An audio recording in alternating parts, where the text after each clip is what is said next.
A gente precisa, irmãos, entender que a nossa vida, ela é resultado do conhecimento que a gente tem. E muito do conhecimento que a gente vive, a gente aprendeu muitas coisas erradas, né? Tem o princípio aí da andragogia, né? Que é de desaprender o errado para aprender a pedagogia, para você aprender coisas corretas, que têm sentido, que fazem propósito. Mas a andragogia é desaprender coisas corretas, né? Eu vou dar um exemplo claro aqui. Nossos filhos nascem sem nenhum hábito. A gente nasce, irmãos, sem andar, sem falar. E aí a gente nasce no contexto familiar. E a gente, como pai, aprendeu. E eu não estou falando aqui de maneira de encontrar culpados. Eu estou falando de maneira de a gente se conscientizar. Mas a gente aprendeu coisas erradas. Por exemplo, prático. Nenhum filho nasce viciado em açúcar. A gente que vai lá e bota açúcar na vida deles. É ou não é? Não é uma realidade? Ninguém nasce para ser sedentário. Por que que hoje a gente tem que falar sobre treino? Porque a gente vive a tecnologia. Antigamente todo mundo caminhava. Até a década de 90 não tinha tanto carro. Muita gente caminhava. É ou não é? Agora o cara vai comprar pão, vai no carro. Antigamente o trabalho era manual, hoje é automatizado. E aí por isso a gente precisa desaprender essa vida sedentária e aprender. E hoje eu vou falar de um tema super importante, que é o poder da unidade. Um corpo, uma fé e um Senhor. E eu queria orar e, além desse enfoque aqui no contexto da nossa igreja local, eu quero que você olhe para esse poder da unidade no enfoque da sua família, amém? No enfoque da sua atividade. Muitos aqui são funcionários, empregados, outros são empregadores, têm seu próprio negócio, mas precisa do poder da unidade para ter sucesso. É ou não é? Tanto aqui na igreja, quanto na família, quanto na sua atividade econômica, que fica mais ampla, né? Você é um funcionário, você tem que ter unidade com o seu líder imediato. Você é um empresário, não é porque tu paga que o cara vai desempenhar uma alta performance. Tu tem que ter unidade com ele, tem que desenvolver relacionamento. E ser humano, cada um tem uma cabeça, tem uma cultura, é ou não é? E aí você precisa de entendimentos, de convergências, apesar das diferenças. Então eu queria que você orasse, porque a gente não vai falar de ensino só no quesito intelectual ali, de aprendizado, só de conteúdos. É um conteúdo que eu vou te dar, não eu quero te falar que unidade é mais do que união. No ambiente de trabalho fala de coração, é conectar coração com coração. Pessoas se conectam com pessoas, ou se desconectam. E quando se desconecta, não anda. Travou. Vocês estão comigo, irmãos? E eu estou falando aqui de uma unidade que é do Espírito, da fé, que é produzida pelo Espírito Santo, que conecta pessoas em um só Espírito, em uma só mente, e elas vão em um só propósito, por um só Senhor, por um só Pai, num só batismo, num só corpo que a gente vai ceiar. E a ceia fala dessa unidade. Nós estamos conectados em um só corpo. Não existe várias igrejas. Pode existir várias denominações, mas a igreja de Cristo é um corpo daqueles que foram comprados, lavados, redimidos pelo sangue do Cordeiro, que Ele entregou o corpo dele e o sangue dele para que a gente fosse conectado nesse corpo, um só corpo. Amém?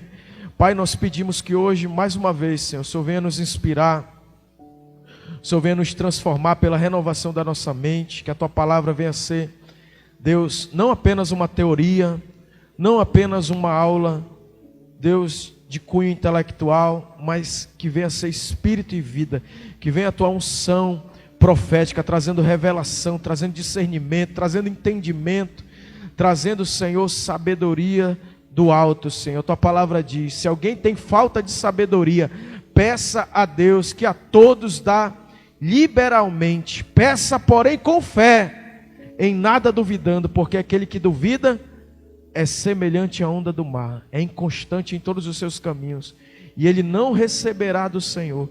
Mas aqui eu estou falando para pessoas que têm fé, para pessoas que vão ter constância, Senhor, para pessoas que acreditam, Senhor, e que ouvem, Senhor, que sabem discernir a tua voz, Pai, em nome de Jesus. Então, eu queria começar com o nosso texto base. Eu vou ler, vou explicar o texto bíblico e depois eu vou aplicar, amém? Para a nossa realidade, do nosso cotidiano, daquilo que a gente vive no dia a dia. Mas vamos ler aí, Efésios 4, coloca na tela aí, capítulo 4, versículo 1 a 6. Por isso que eu digo que é um estudo bíblico.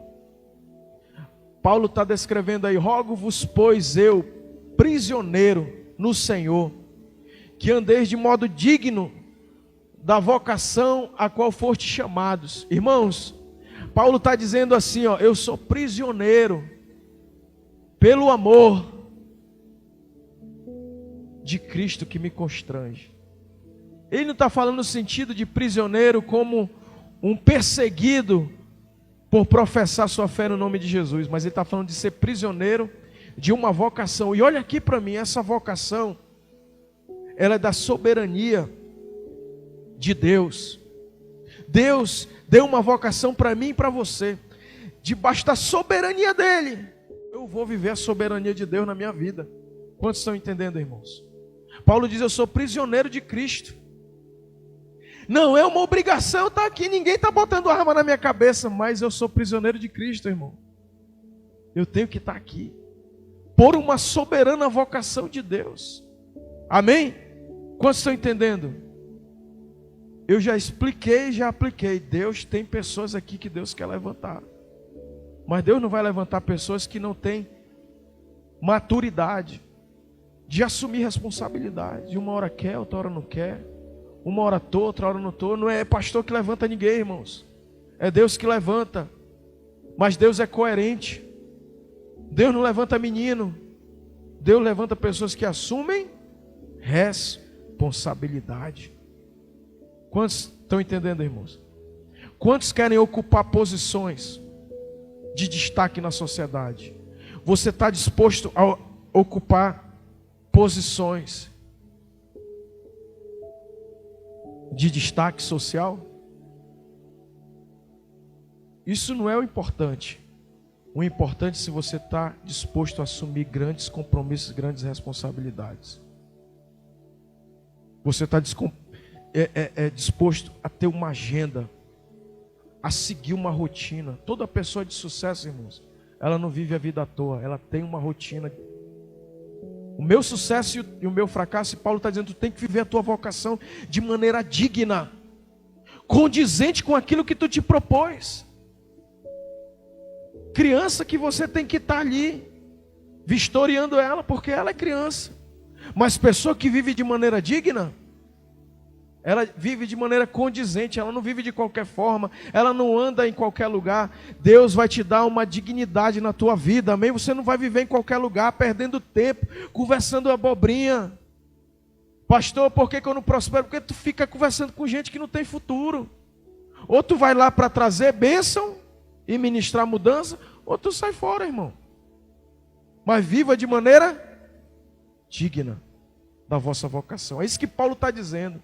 Diga para o seu irmão: você vai viver de maneira digna a tua vocação, condizente como um filho de Deus, como uma pessoa que tem compromisso com Deus, com comportamento de filho de Deus. É isso que Paulo está dizendo. Aí ele vai e continua, próximo versículo.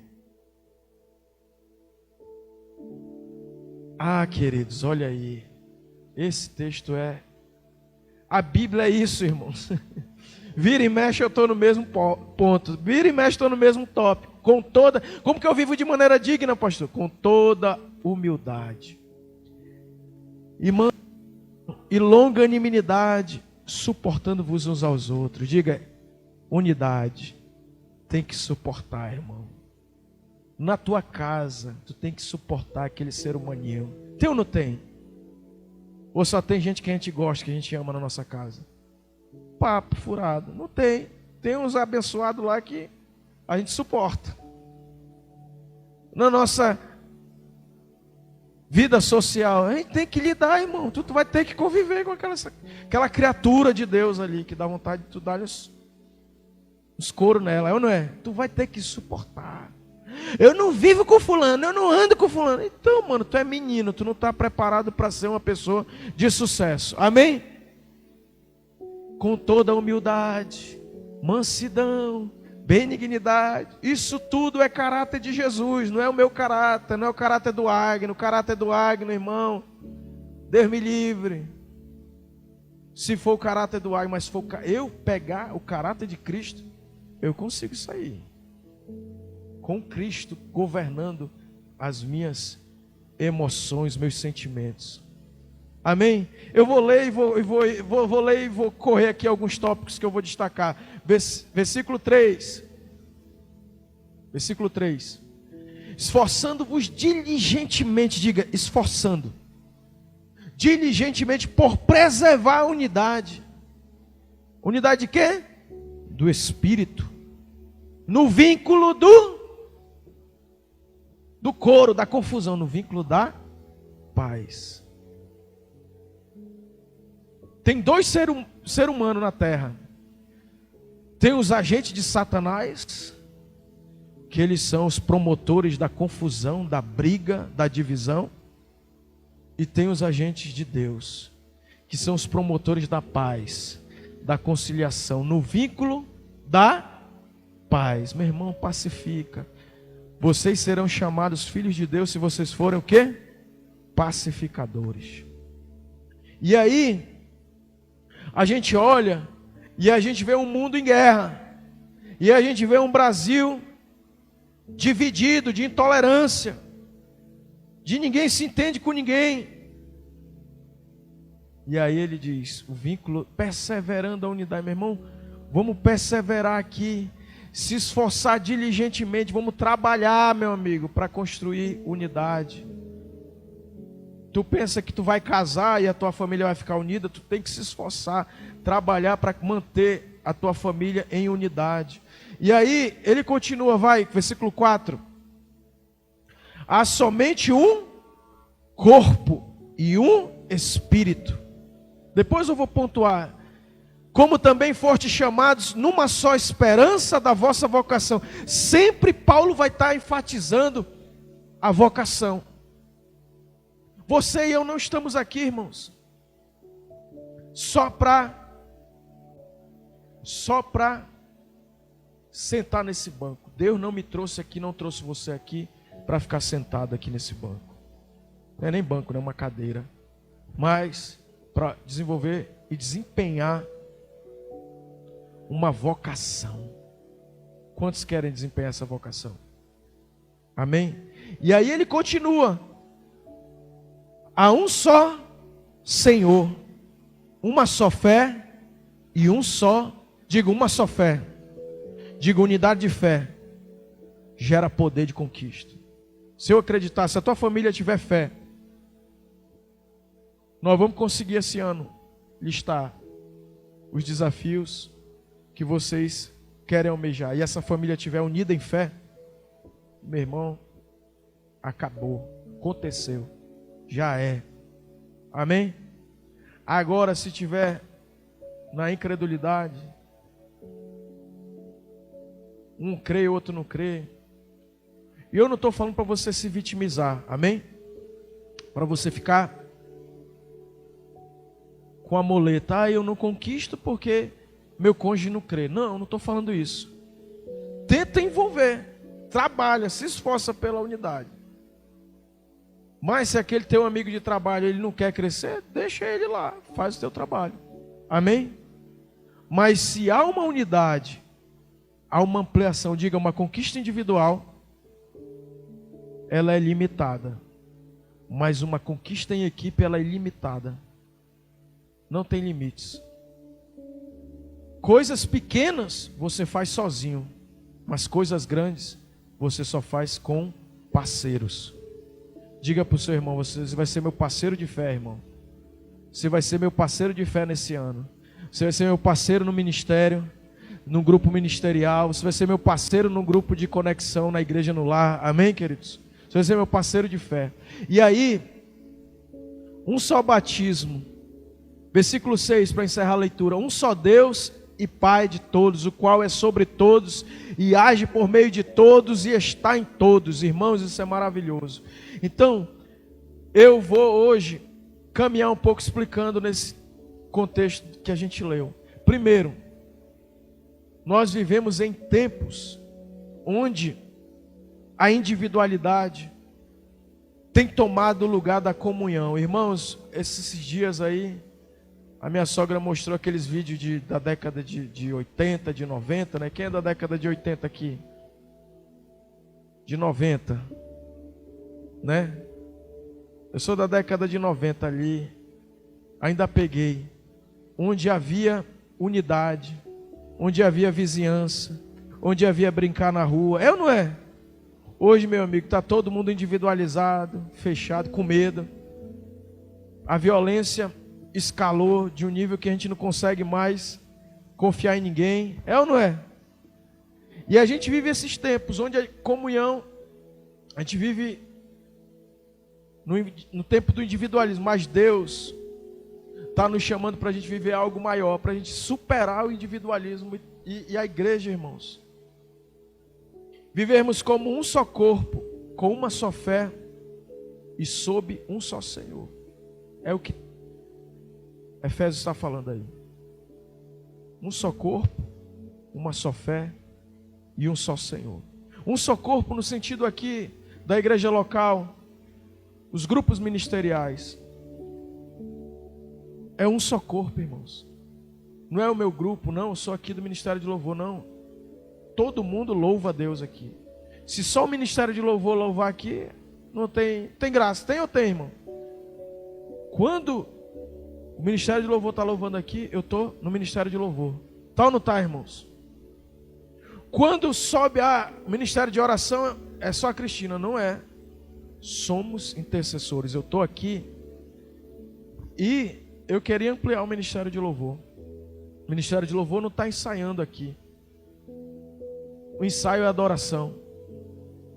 Quando você está ligando o som, você está adorando e orando e dizendo: Senhor, que tudo funcione, que esse culto seja. Você está intercedendo, você está na sala de oração, você está na sala de adoração. Quantos estão caminhando comigo, irmão? Um só corpo. Vamos declarar em uma só voz, diga: o poder da unidade. O poder da unidade. Isso você tem que levar para a sua família. Eu não vivo para mim, eu vivo para minha família. Quando tem dinheiro, não é eu que tenho dinheiro, é minha família que tem dinheiro. Quando está liso, não é eu que estou liso, é todo mundo que está liso. É ou não é assim que é a história? Quando tem... Aí eu conversando com meus filhos, né, meu amigo, chato não é acordar cedo. Chato é não ter dinheiro para comprar um café de excelência. É ou não é, irmão? Chato não é acordar cedo. Chato é você estar desempregado. É ou não é?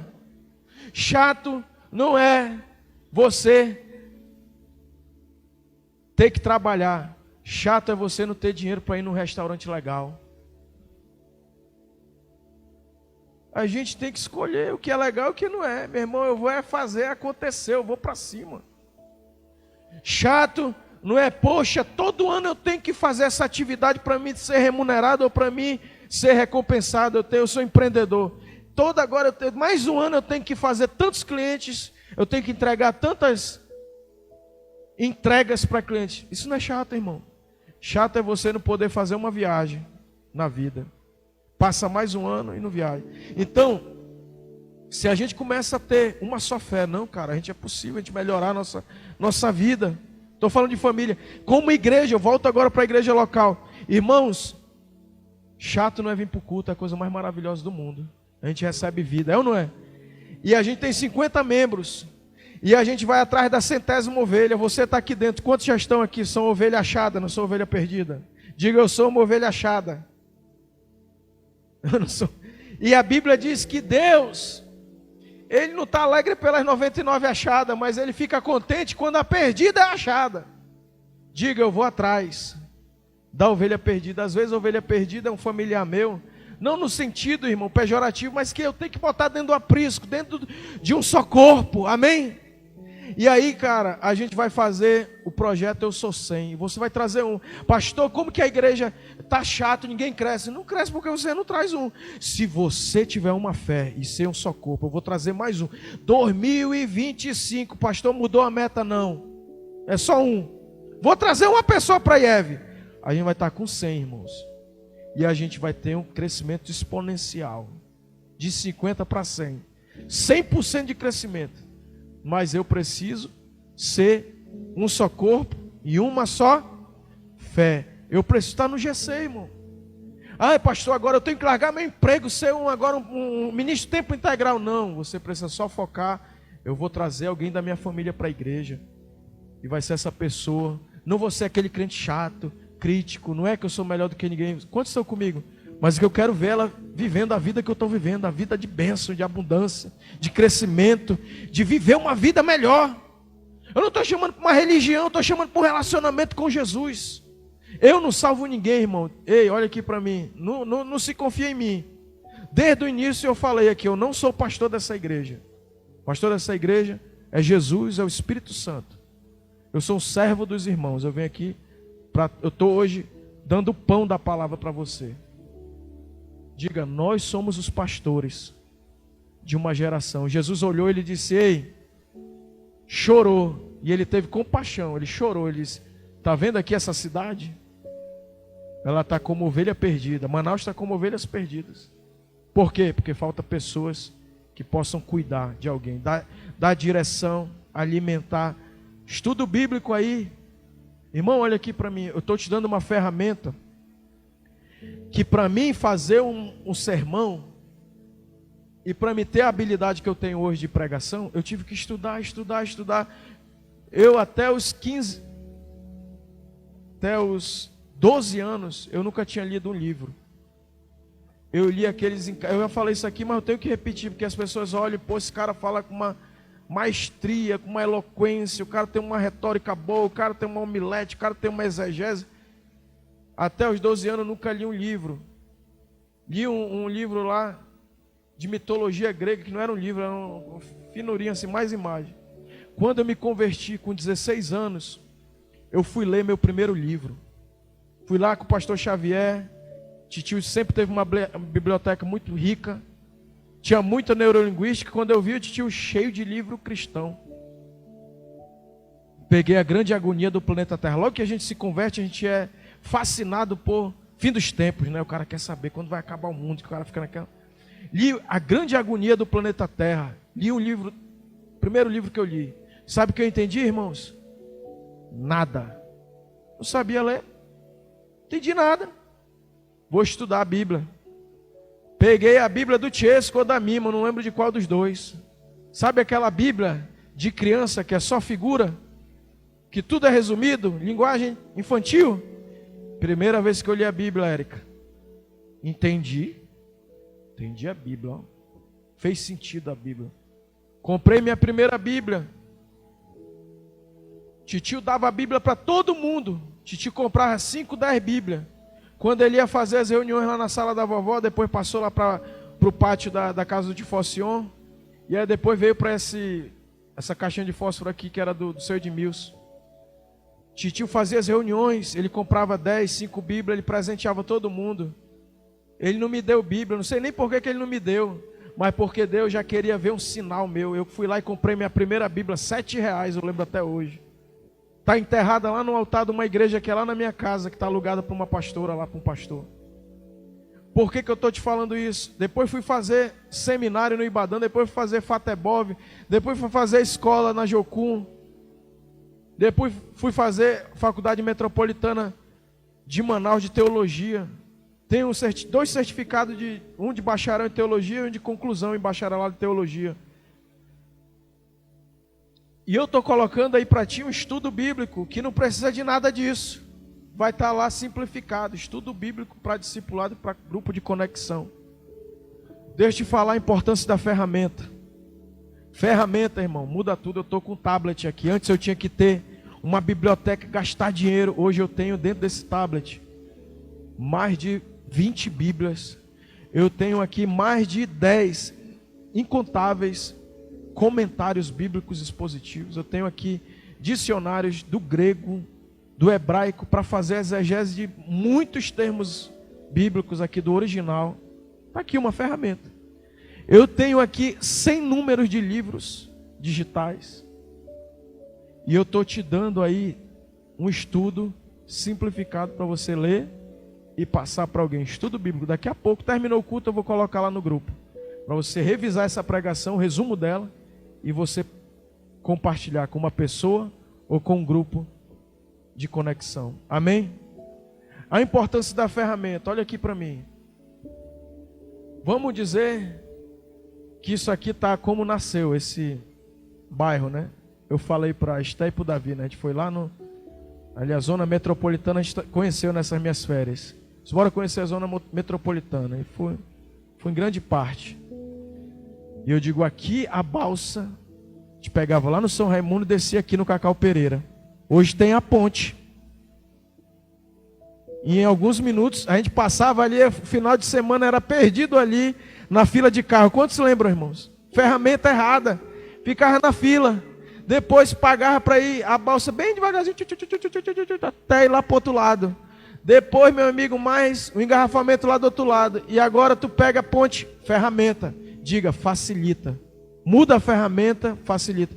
Agora, de maneira prática, olha aqui para mim. Vamos dizer que você chegou no Japim, ainda é aquele bairro rural. Essa quadra aqui, você recebe a tarefa, ó, tu tem que capinar essa quadra aqui. E está na Mata Virgem. Tu vai capinar na mão. O que acontece, irmãos? Tu vai ficar boteando aí para capinar na mão. É ou não é? Uma quadra. Pode botar. Se o caboclo for que nem eu, pode botar 10 anos, irmão. Que a minha mão vai logo ficar doída. Eu digo, não, só depois que sarar. Se for na enxada, tu vai conseguir. Vai ou não vai? Se for no teçário, tu vai conseguir, mas vai demorar. Vai ou não vai? Se for na roçadeira, vai conseguir, mas vai demorar. Agora, se é uma pá mecânica, tu vai conseguir em menos de um dia. 10 horas tu limpou essa quadra todinha. É ou não é? Você tem que entender a importância da ferramenta. E isso eu estou te dando ferramenta. Pastor, eu vou durar 5 anos fazendo. Não, você vai ter uma ferramenta que, se você ler e estudar aqueles textos bíblicos, em algumas horas você vai poder exercer a sua vocação, seu ministério, de fazer discípulos de Jesus em todos os lugares. Amém? Quantos estão entendendo, irmãos? Aí, diga, chamado à unidade no corpo. O plano de Jesus é a unidade no corpo. Eu, prisioneiro de Cristo, vida digna. Eu já até falei aqui. Agora, irmãos, eu vou falar desse primeiro tópico. Passa aí o primeiro tópico. Coloca aí na tela. Coloca aí na tela o primeiro tópico. Leia comigo, diga assim: chamado à unidade do corpo de Cristo. Você é prisioneiro de Cristo, você tem ali uma vocação. Mas pastor, como é que é a característica da unidade? Diga, característica da unidade é humildade. Coloca aí o versículo 1 a 3. Coloca no versículo 3, eu acredito. Chamado à unidade. Coloca o versículo 2. Com toda humildade. Olha aqui para mim, irmãos. Isso aí é o segredo da característica da unidade. Ninguém consegue ter unidade com pessoas soberbas, pessoas arrogantes. São pessoas que a gente quer distância. É ou não é? Pessoas em si mesmadas, só fala de si, só pensa em si. Tudo é você, é ela mesma. Ela em primeiro lugar, ela em segundo lugar, ela em terceiro lugar. O que acontece? Ela se torna uma pessoa isolada. Outra característica de uma pessoa soberba, que não é humilde, ela não tem um coração ensinável, ela não é aprendiz, ela só quer dar aula. Ela é uma pessoa que sabe de tudo, mas não tem resultado de nada. Eu cheguei com meus filhos essa semana, eu disse, tem 4 tipos de pessoa. Primeiro burro, é o que acha que sabe tudo, que nunca aprende nada. Aprendeu a andar, já quer ensinar os outros a correr. É o cara que sabe tudo. Quando eu falo o cara, é a pessoa que sabe tudo, é o burro. O outro, que não aprende, eu até esqueci, que na hora eu estava inspirado. Eu digo, Esté, pega a visão, pega a revelação, Esté. Mas eu fico ensinando meus filhos, o Davi e a Esté. Aí o Davi está querendo acordar. Aí a Esté, o Davi não ouviu não, pai. Aí o Davi debaixo do lençol assim ainda, né? Aí eu, então o que é que eu ensinei, Davi? Aí ele, o burro, pai. Aí eu digo, é isso aí, meu filho. O burro é orgulhoso. O burro, ele acha que ele é o cara, que ele sabe, que ele não precisa ouvir ninguém, que ele não precisa aprender com ninguém.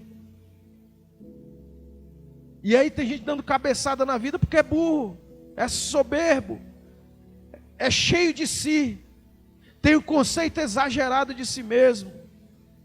Pastor, por que eu não cresço? Porque tem que aprender para crescer, irmão. Tem que aprender para crescer. Só anda quem aprende. Quem é humilde? Pastor, e humilde? Agora sim, irmão. O humilde, ele é uma pessoa que é eu e você, em nome de Jesus, amém? Ele é uma pessoa que ele é um aprendiz de Deus. Ele está aprendendo com todo mundo. Com o cara mais simples, ele está aprendendo algo. Ele olha para a vida e ele está aprendendo. Ele é um cara cheio de fome, de sabedoria, de crescimento. Ele é uma pessoa que ele não é complexado, que ele não se sente rebaixado. Tem gente que se você ensinar algo, ela se sente rebaixada. Não tem humildade, meu irmão, quer é aprender. Me ensina aí. Eu estou agora na advocacia. Coisa mais simples do mundo, irmão, é você resolver as coisas. É chegar com quem resolve e dizer, me dá uma dica, uma orientação, como é que eu resolvo isso? Às vezes é a pessoa que decide. Se tu chega arrogante, olha, porque está aqui, ó, no direito positivo, está aqui na legislação civil, na legislação penal, o cara, bicho, tu quer me dar aula, né? Como é que eu resolvo isso? Vocês estão me entendendo, irmão? Mas a gente tem que vencer esse espírito, sabe também, o orgulho. Está fantasiado de timidez. A gente tem que ser humilde, irmão, para ir lá pedir, para ir lá dizer, meu irmão, me ajuda nisso aqui. Só os humildes pedem ajuda. Os orgulhosos ficam sofrendo no sol quente. Eu digo para meus filhos, seja humilde, peça ajuda. Não estou falando de virar um mendigo, de viver só, alguém tem que me ajudar, alguém que tem que, não, eu tenho que pegar isso aqui, eu tenho que ter alguma coisa aqui porque eu sou necessitado, eu sou o pobrezinho de Belém. Jesus não é o pobrezinho de Belém não, mano. Ele é o Rei dos Reis e Senhor dos Senhores. Você serve a um Deus grande. Mas eu estou falando no sentido de pedir ajuda daquilo que você não consegue resolver sozinho. Vocês estão comigo, irmão? Se você tem condição de dar conta, vá, meu amigo. Também não fique só, eu tenho que ser ajudado. Tira esse espírito de ser ajudado. Você nasceu para ajudar. Eu falei aqui, eu falo em todas as igrejas que eu vou, você não nasceu só para dar prejuízo não, só para consumir, só para tirar, só para ocupar, só para sugar. Não, você nasceu para contribuir, você tem algo. Seja humilde, até para contribuir você tem que ser humilde. Esse pouco que você tem. Às vezes a gente tem a síndrome do especialista. A gente acha que todo mundo sabe o que a gente sabe. E a gente não ensina. E a gente quer que as pessoas já saibam o que a gente quer sem a gente dizer. Vocês estão me entendendo, irmãos? Mas você tem que ensinar o beabá para todo mundo daquilo que ninguém vai descobrir o que você pensa. Unidade não se constrói só olhando um para o outro. Ei, eu estou contigo, estamos unidos, não. Meu irmão, você é importante para mim. E eu tenho essa ideia. E eu acredito que você vai ajudar muito. E em que você pode ajudar? Eu acho que você pode ajudar nisso. Fazendo isso. Você pode fazer isso? Pode, beleza. Você não pode também, beleza. Seja humilde para receber sim, não, amém? Irmãos, eu sou agora uma pessoa que tem facilidade de dizer não dá, não posso, não sei. Também seja humilde para dizer não sei. Amém? Quer andar em unidade? Diga para o cara, não sei, me ajuda aí a entender como é que isso funciona, me ajuda a aprender a fazer isso. Diga humildade, mansidão, irmão. A pessoa mansa, todo mundo gosta dela. A pessoa braba, ninguém chega perto. Vixe, isso aí é brabo, irmão. Vai viver isolado. Vai ou não vai, irmãos? Mansidão. Não seja uma pessoa braba, explosiva, ignorante.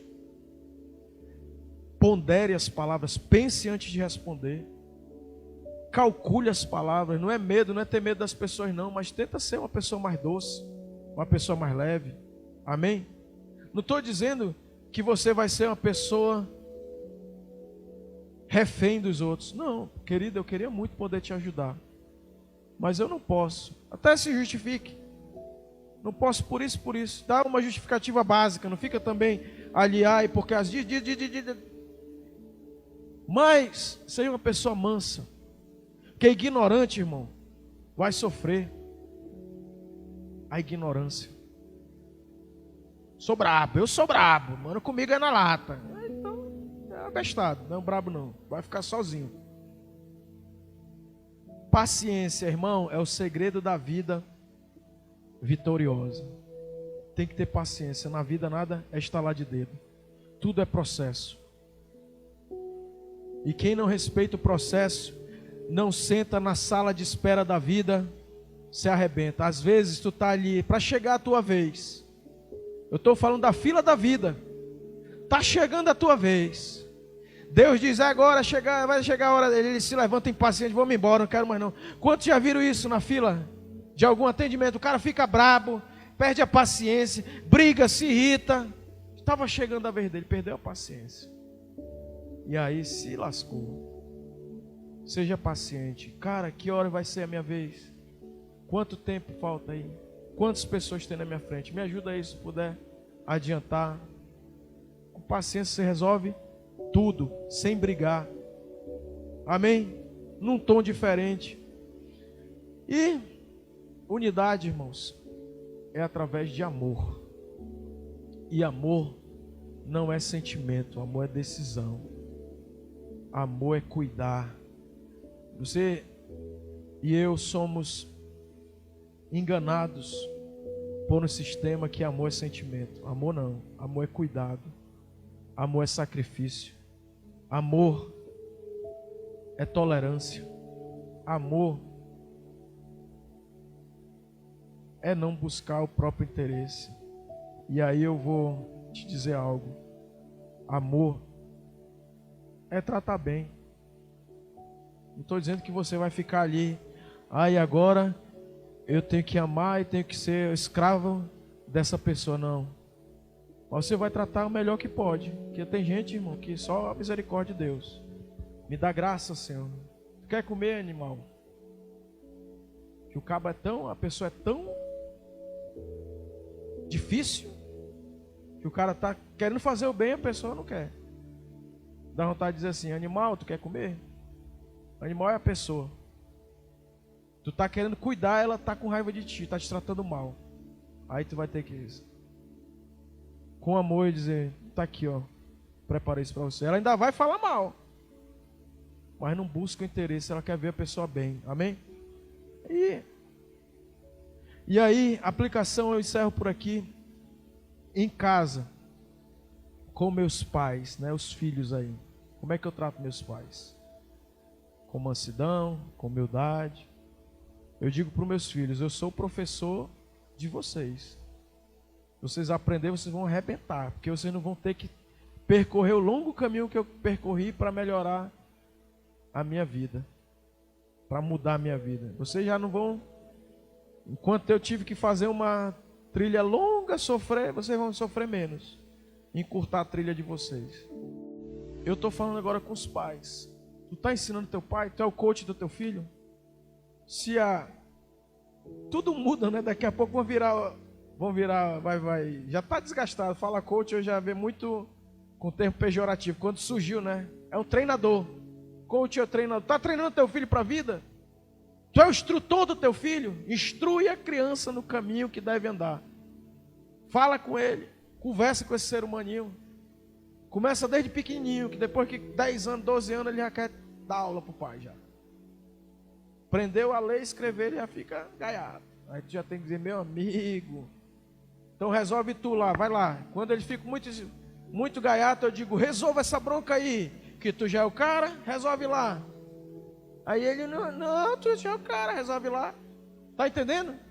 Tu tem que ensinar o teu filho na teoria e na prática. Eu digo até para os meus filhos, eu vou dar a melhor educação possível. Não serei um pai perfeito, porque perfeito só o Pai Celestial. Mas a decisão está na mão de vocês. Vocês são os protagonistas da vida de vocês. Se vocês decidirem bem, vocês vão se dar bem. É o Éden, irmão. Tudo volta para o Éden. Se tu for pela árvore da vida, vai arrebentar. Se tu for árvore do mal, do conhecimento do bem e do mal, eu quero, vai se dar mal. Então, como é que você está lidando com seus filhos? Cônjuge. Cônjuge é um negócio meio complexo. Porque eu vou te falar. Ou tu entra no entendimento de maneira sábia, porque a coisa mais difícil é você ter paciência com o seu cônjuge. É muito fácil ser humilde lá fora, mas a gente é altamente soberbo com o nosso cônjuge. É ou não é? Uma realidade. E aí, você tem que ter todo um tato, todo um poder de convencimento. Meu irmão, constrói um raciocínio forte, uma tese assim, que te convence e convença qualquer ser humano para você lidar com o seu cônjuge. Se não, irmão, tem misericórdia da tua vida e conviva com esse ser humano até que a morte separe. Ou então, meu amigo, tem duas formas. Tem gente, irmão, que está vivendo na mesma cama, mas está separado. Vive só a fachada. Eu não vou me divorciar, mas já está divorciado. De fato está, de direito não. E tenta, irmão. Tenta com toda a tua... Eu sei que não depende de você, não depende... Cônjuge depende de um outro ser humano. Mas tenta recompor a unidade.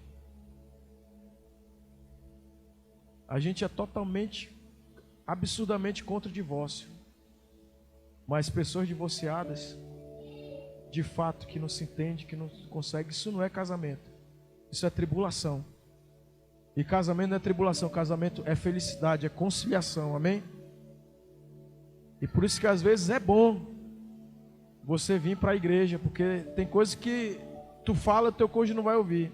Mas uma pessoa lá neutra, como um pastor falando, vai abrir a cabeça dessa pessoa, desse abençoado, amém? E aí a Bíblia, pastor, eu não vou me divorciar, meu irmão. O adultério abre porta para o divórcio, ou perdão ou divórcio. Vocês estão comigo, irmãos? Perdoar o adultério não é fácil, mas é possível com o socorro e a intervenção do Espírito Santo. Mas traição é difícil de perdoar, mas tem solução. O Espírito Santo restaura, refaz o casamento, amém? Mas eu estou falando a nível de unidade. Casamento, cara, não trai tua mulher, não trai teu marido. Isso é deslealdade, isso não é. Isso é destruir a unidade do casamento. Quantos estão comigo, irmãos? Seja leal, seja fiel, seja parceiro. Para de brigar em nome de Jesus, meu irmão. Vocês vão só sofrer junto. Se ficar na brigaria, na gritaria, não, é eu, meu irmão, tenta ouvir. Só consegue entendimento se houver uma disposição de ouvir, né? Eu falei em alguns. Seja pronto para ouvir, tardio para falar, tardio para se irar. Tenta ouvir. Mas tem gente que, infelizmente, casou com seres difíceis. Que só o milagre de Jesus, tu jejuar e orar e dizer: Jesus transforma essa vida transforma essa pessoa. Porque tu, meu amigo, não vai dar jeito não. Só uma intervenção do Espírito Santo. Amém? Porque tem muita gente até dentro da igreja, religioso, que vive nos cultos, mas é um satanás, irmão. Só vive fazendo divisão. Só vive gerando briga. Nunca consegue ter unidade, nunca consegue abrir mão, nunca consegue superar as divergências. Ele levanta a divergência do nada. E eu quero declarar que você não é um satanás, você é um filho de Deus, amém? Você é uma pessoa que promove a unidade, você é uma pessoa que promove o entendimento, você é uma pessoa sábia, que sabe que se brigar todos perdem. No direito a gente fala, meu irmão, brigou, todos perdem, quem ganha é o advogado, que vai tentar intervir ali através do poder do Estado juiz, que ele vai dizer o que é direito, ele não vai dar nem para ti nem para ele, vai tentar ali harmonizar, vamos dizer, os interesses, dar um pouquinho para esse e um pouquinho para esse. Só no direito penal que um se lasca, mas nas relações civis sempre vai ter uma harmonia ali, nem muito para lá nem muito para cá. Ah, eu vou pegar ali uma indenização, o cara até tem direito a pedir, meu irmão, eu só tenho condição de pagar esse valor aqui, ainda parcelado, o juiz, tá bom para você? Sempre vai ter que ter um entendimento, amém? Eu sou uma pessoa de um só corpo, de uma só fé. Fé é diálogo, é comunicação.